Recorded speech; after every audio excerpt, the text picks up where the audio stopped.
15 नवंबर 2024 की आधी रात नॉर्थ ईस्ट दिल्ली के नंद नगरी थाने में अचानक पुलिस कंट्रोल रूम की लाइन बजती है। एक घबराई हुई आवाज बताती है कि सुंदर नगरी के एच ब्लॉक पार्क में एक लड़के को बेरहमी से मार दिया गया है। कॉल की टोन से ही साफ था, मामला बेहद गंभीर है। सूचना मिलते ही एसएचओ संतोष कुमार रावत अपनी टीम के साथ तेजी से मौके की तरफ निकलते हैं। रात का सन्नाटा, खाली सड़कें और बीच बीच में पुलिस वैन की सायरन की आवाज एक थ्रिलर मूवी की शुरुआत जैसा माहौल था। जब टीम पार्क के अंदर पहुंचती है तो बिजली के खंभे के पास खून से सना एक युवक जिंदगी और मौत के बीच झूल रहा था।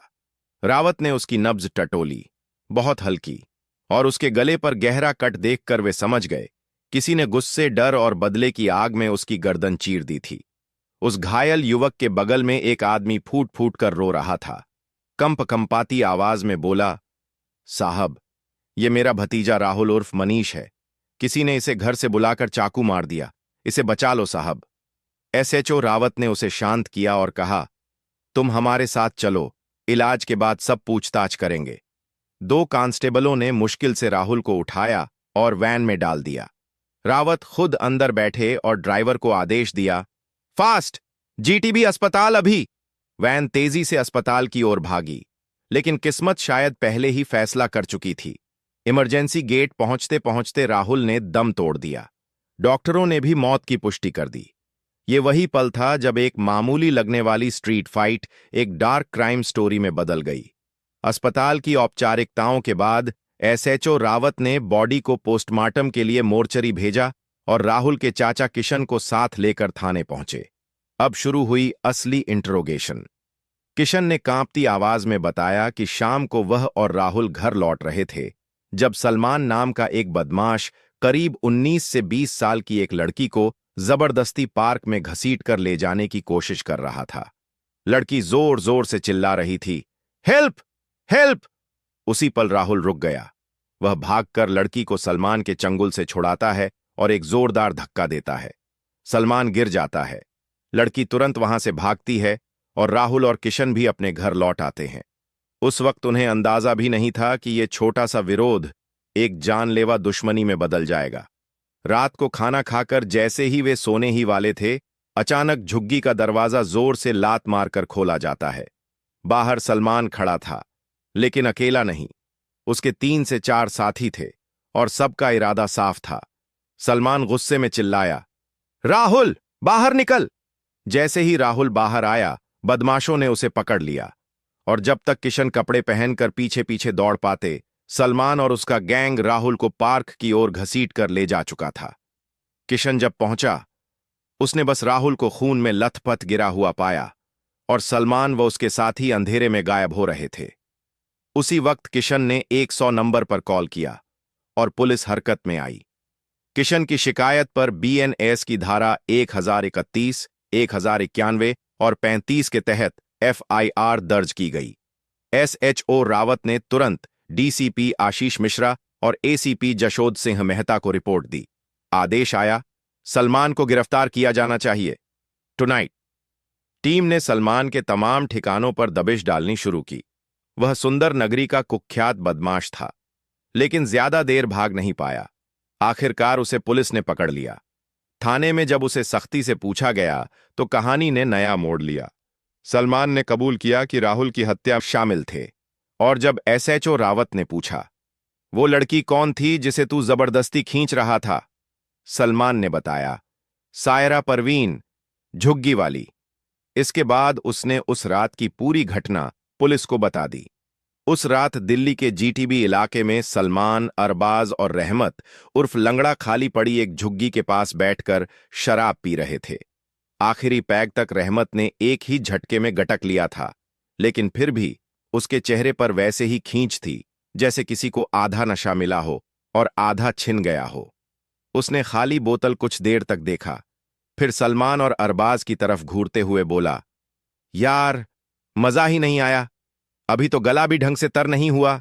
सलमान हंसते हुए बोला, रात के 8 बज चुके हैं रहमत मियां। अब दारू की दुकानें बंद हो चुकी हैं। जितनी पी ली है आज उसी में खुश हो जाओ। अरबाज ने डिस्पोजेबल गिलास को रेत पर फेंकते हुए कहा, कल 2 बोतल ले आएंगे, एक तो तुम अकेले ही खत्म कर लेना।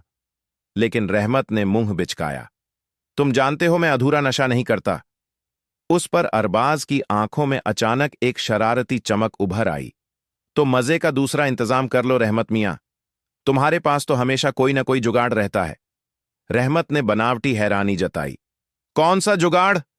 अरबाज ने आंख दबाकर कहा, अरे वही, तुम्हारी दोस्त सायरा। रहमत हंसते हंसते दांत निकालने लगा। सायरा माल तो बढ़िया है, लेकिन वो तो कंधे पर हाथ रखने भी नहीं देती। अरबाज ने अकड़ते हुए कहा, तू उसे बुला तो सही, बोलने तक का मौका नहीं दूंगा मैं, मेरा नाम ही काफी है। सलमान ने भी तुरंत हामी भर दी। सही बोल रहा है अरबाज, गले पर रामपुरी रख देंगे ना, खुद ही कपड़े उतारकर साथ सोने को तैयार हो जाएगी। ये सुनकर रहमत और जोश में आ गया। फिर तो अभी फोन करता हूं। उसने जेब से मोबाइल निकाला और सायरा परवीन का नंबर ढूंढकर कॉल लगा दी। कुछ देर तक रिंग बजती रही, फिर उधर से एक मुलायम आवाज आई, सलाम रहमत, इस समय कैसे याद आई मेरी? रहमत ने धीमे मगर दबाव वाले लहजे में कहा, तुमसे मिलना है सायरा, बहुत जरूरी बात है, अभी तुरंत आ जाओ। वह घबराई हुई बोली, शाम ढल रही है, घर में बहुत काम है, मैं नहीं आ पाऊंगी। लेकिन रहमत फिर से जोर डालता है, बहुत जरूरी काम है, नहीं तो बुलाता ही नहीं। 15 से 20 मिनट में सुंदर नगरी के एच ब्लॉक पार्क पहुंचना। सायरा थोड़ी देर चुप रही, फिर बोली, ठीक है, आती हूं, और कॉल कट गई। रहमत ने सलमान और अरबाज को देखा, चेहरे पर वही गंदी मुस्कान। वो आ रही है, अब दारू के साथ थोड़ी मौज मस्ती भी हो जाएगी। सलमान ने तुरंत झपट कर कहा, पहला नंबर मेरा होगा। रहमत हंसकर बोला, आने दो भाई, आज तेरी ही शुरुआत। तीनों पार्क के बाहर छुपकर इंतजार करने लगे। करीब आधे घंटे बाद सायरा वहां पहुंची, लेकिन रहमत के साथ 2 और लड़कों को देखकर उसका चेहरा तुरंत सख्त हो गया। वह रहमत के पास आई और कड़क आवाज में बोली, क्यों बुलाया है मुझे? रहमत हकलाने लगा, लेकिन सलमान आगे बढ़ गया। ये लंगड़ा तुझे क्या समझाएगा, मैं बताता हूं। उसने घटिया मुस्कान के साथ कहा, आज हमारी शराब कम पड़ गई है, इसीलिए नशा चढ़ा नहीं। अब तू आएगी तो नशा अपने आप चढ़ जाएगा। सायरा ने गुस्से में आंखें तरेरी, मैं क्या तुम्हारे लिए शराब खरीद लाऊं? नहीं सायरा, सलमान बोला, नशा तो तेरे जिस्म में ही भरा है, अगर तू पिला देगी तो शराब से भी 2 गुना नशा चढ़ेगा। सायरा गरज पड़ी, होश में रहकर बात करो सलमान, मेरा नाम सायरा परवीन है।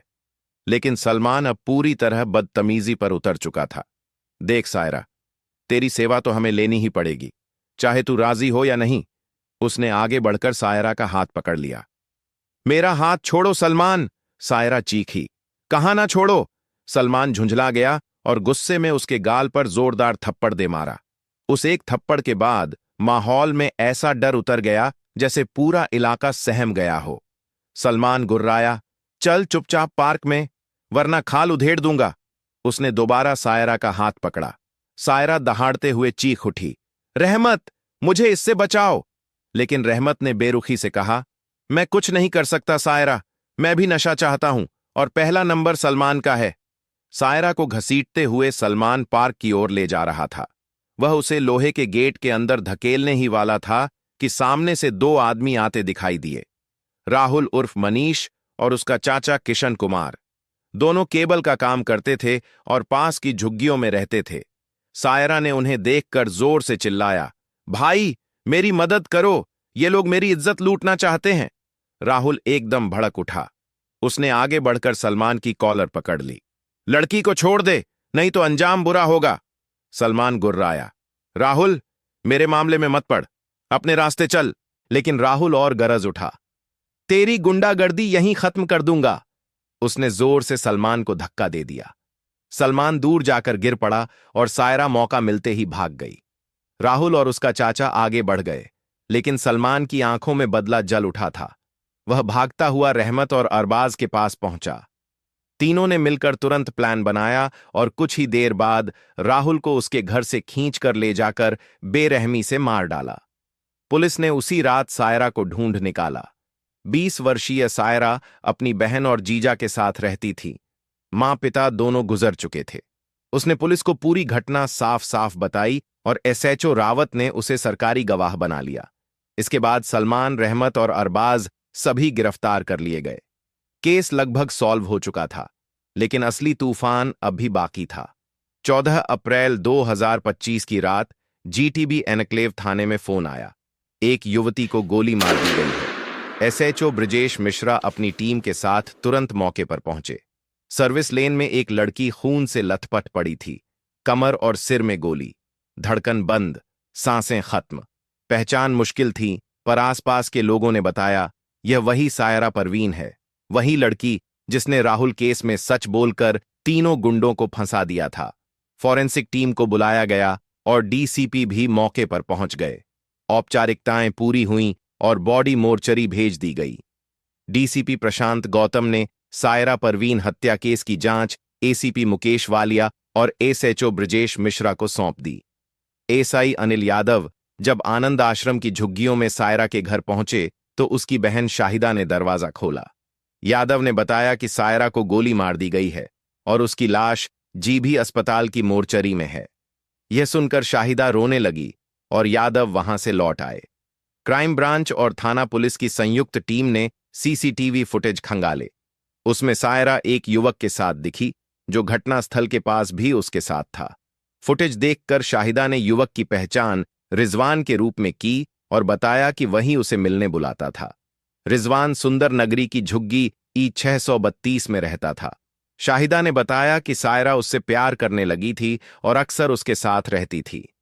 इंस्पेक्टर पंकज जैसे ही अपनी टीम के साथ सुंदर नगरी पहुंचे, उन्हें सबसे बड़ा झटका तब लगा जब रिजवान वहां मिला ही नहीं।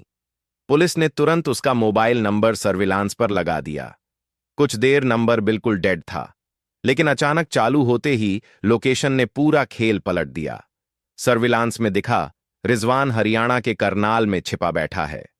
इसके बाद क्राइम ब्रांच की टीम बिना 1 मिनट गंवाए करनाल की तरफ निकल गई और वहां एक रिश्तेदार के घर से 19 साल का रिजवान दबोच लिया गया। उसे तुरंत दिल्ली लाकर जीटीबी एनक्लेव थाने सौंप दिया गया, जहां शुरू हुई वो पूछताछ जिसने इस केस की पूरी ट्रेजेडी को बाहर खींच कर रख दिया। रिजवान ने माना कि करीब 2.5 महीने पहले वह वेल्डिंग का काम करने आनंद ग्राम गया था। वहीं उसने पहली बार सायरा को देखा था और उसी पल उसकी खूबसूरती ने उसे पूरी तरह हिप्नोटाइज कर दिया। कुछ दिनों की बातचीत, फिर नंबर एक्सचेंज और धीरे धीरे चैटिंग ने उन्हें इतना करीब ला दिया कि दोनों एक दूसरे से प्यार करने लगे। लेकिन रिजवान की मोहब्बत जल्द ही ऑब्सेशन में बदल गई। उसने पुलिस को बताया, सायरा अच्छी लड़की नहीं थी। अगर सही होती तो वह उसे क्यों मारता? उसके मुताबिक सायरा दूसरे लड़कों से बात करती थी। यह बात रिजवान को बर्दाश्त नहीं हुई। उसने कई बार उसे मना किया, वॉर्न किया, लेकिन जब सायरा नहीं मानी, तब उसने दिल में एक डेंजरस प्लान तैयार कर लिया। उसने सायरा को मिलने के बहाने सुंदर नगरी बुलाया। रात के अंधेरे में वह उसे एलआईजी फ्लैट की तरफ एक सुनसान जगह ले गया और वहीं एक तड़ातड़ गोली ने सायरा की जिंदगी हमेशा के लिए खत्म कर दी। रिजवान को इस बात का अंदाजा था कि अब वो खुद भी बच नहीं पाएगा, इसलिए उसने अपने दोस्त फिरोज खान उर्फ अनिल को कॉल किया। उसने दोस्त से कहा, मुझे यहां से निकाल दो, बाकी हिसाब बाद में कर लेंगे। फिरोज अपनी बाइक लेकर आया और रिजवान को करनाल में एक रिश्तेदार के घर छोड़ गया। पुलिस को यह बात पता लगी और उसी ठिकाने से रिजवान गिरफ्तार हुआ। लेकिन ट्विस्ट तब आया जब फिरोज खान भी गिरफ्तार हुआ। ब्रजेश मिश्रा ने कढ़ाई से पूछताछ की तो फिरोज ने जो बताया वो शॉकिंग था। उसने कहा, साहब, मैं रिजवान का साथ देना ही नहीं चाहता था, लेकिन उसने मुझे 5,000 रुपये का लालच दिया और कहा था कि जब किशन से 1 लाख मिलेंगे तो वह मुझे भी अच्छा खासा खुश कर देगा। बस इसी ग्रीड में मैंने अपनी बाइक से उसे करनाल तक छोड़ दिया। इंस्पेक्टर ब्रजेश मिश्रा ने जैसे ही रिजवान को कुर्सी पर बैठाया, उनकी आवाज में एक सख्त लेकिन चुभती हुई वार्निंग थी। रिजवान, तुम्हारे दोस्त फिरोज ने सब उगल दिया है। उसने बताया है कि तुमने सायरा परवीन को मारने की सुपारी 1 लाख रुपये में किसी किशन से ली थी। अब साफ साफ बोल दो, वरना हाथ चलाने में हमें देर नहीं लगेगी। मारपीट का नाम सुनते ही रिजवान का चेहरा बिल्कुल सफेद पड़ गया। उसका गला सूख गया, हाथ कांपने लगे और फिर डर के मारे उसने सच उगल दिया। हाँ साहब, 1.5 महीने पहले किशन ने ही सायरा को खत्म करने का सौदा तय किया था। आधा पैसा एडवांस भी मिल चुका था। ब्रजेश मिश्रा ने तुरंत पूछा, यह किशन कौन है और उसे सायरा को मरवाने की जरूरत क्यों पड़ी? रिजवान ने घबराई आवाज में बताया, साहब, पिछले साल के राहुल मर्डर केस में सायरा मुख्य गवाह थी। किशन उस निर्दोष राहुल का चाचा है। राहुल को उन्हीं बदमाशों ने मारा था जिनकी मुनहलगी सायरा थी। किशन को डर था कि जब कोर्ट में केस चलेगा तो सायरा डरकर बयान बदल देगी और उसकी गवाही से केस कमजोर पड़ जाएगा। इसलिए उसने उसे रास्ते से हटवा दिया। मिश्रा साहब एक पल को चुप रह गए। ये कहानी तो एकदम शॉकिंग थी। उन्होंने तुरंत डीसीपी प्रशांत गौतम और एसीपी मुकेश वालिया को कॉल लगाकर बताया, सर, यह मर्डर सीधा सीधा राहुल केस से कनेक्टेड है। यहां मामला सिर्फ प्यार या ऑब्सेशन का नहीं है। यहां एक बड़ा कॉन्स्पिरेसी एंगल है। कुछ ही देर में पुलिस टीम को सुंदर नगरी भेजा गया। किशन अपने घर में चैन से सो रहा था। उसे यकीन था कि रिजवान ने सायरा को खत्म कर दिया है और अब उसका भतीजा राहुल वाला केस आराम से चल जाएगा। लेकिन दरवाजा तोड़कर अंदर घुसी पुलिस ने उसे नींद में ही धर दबोचा। उसके चेहरे पर खुशी थी, पर सिर्फ तब तक जब तक हथकड़ी उसकी कलाई से नहीं लग गई। सुबह दिल्ली के शाहदरा ऑफिस में प्रेस कॉन्फ्रेंस बुलाई गई। मंच पर डीसीपी प्रशांत गौतम, एसीपी मुकेश वालिया और इंस्पेक्टर ब्रजेश मिश्रा खड़े थे। सामने 3 आरोपी किशन कुमार, फिरोज खान उर्फ अनिल और सायरा के कातिल रिजवान को खड़ा किया गया। डीसीपी ने पूरे केस की कड़ियां पत्रकारों के सामने खोलकर रख दीं। उन्होंने बताया कि सायरा परवीन अपने माता पिता के गुजर जाने के बाद अपनी बहन शाहिदा के घर रहने लगी थी। वह शुरू से ही अपनी मर्जी से जीने वाली, बोल्ड और केयर फ्री नेचर की लड़की थी। मां उसे समझाती थी कि गलत संगत से दूर रहो, पर सायरा कभी नहीं मानी। उधर उसका भाई जावेद चोरी के मामले में मंडोली जेल में बंद था और सायरा अक्सर उससे मिलने जाती थी। वहीं उसकी पहचान रहमत उर्फ लंगड़ा से हुई, एक ऐसा कैदी जो खुद बदमाशों की दुनिया में गहरे ढंसा हुआ था। धीरे धीरे रहमत का झुकाव सायरा की तरफ होने लगा। जमानत पर बाहर आने के बाद वह कभी कभी उसे लेट नाइट कॉल्स भी करता था। उस रात भी रहमत ने मौज मस्ती के इरादे से सायरा को बुलाया था। सलमान और अरबाज भी साथ थे। वे लोग सायरा को जबरन पार्क की ओर ले जा रहे थे। तभी किशन और उसका भतीजा राहुल वहां पहुंच गए।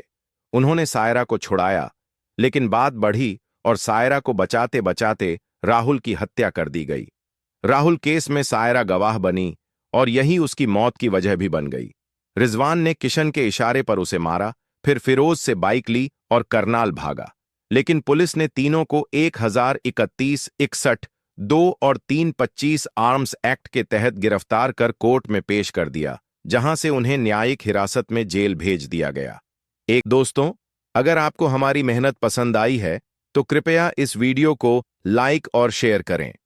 अगर आपने क्राइम एक्सल चैनल को अभी तक सब्सक्राइब नहीं किया है तो कृपया जल्दी से चैनल को सब्सक्राइब कर लें। हमारी नवीनतम वीडियो की अपडेट के लिए बेल आइकॉन दबाएं और नोटिफिकेशन भी ऑन करें। क्राइम की दुनिया से जुड़ी ऐसी ही सच्ची कहानियों के लिए हमारे साथ जुड़े रहें। धन्यवाद। दोस्तों, अगर आपको हमारी मेहनत पसंद आई है तो कृपया इस वीडियो को लाइक और शेयर करें। अगर आपने क्राइम एक्सल चैनल को अभी तक सब्सक्राइब नहीं किया है तो कृपया जल्दी से चैनल को सब्सक्राइब कर लें। हमारी नवीनतम वीडियो की अपडेट के लिए बेल आइकॉन दबाएं और नोटिफिकेशन भी ऑन करें। क्राइम की दुनिया से जुड़ी ऐसी ही सच्ची कहानियों के लिए हमारे साथ जुड़े रहें। धन्यवाद।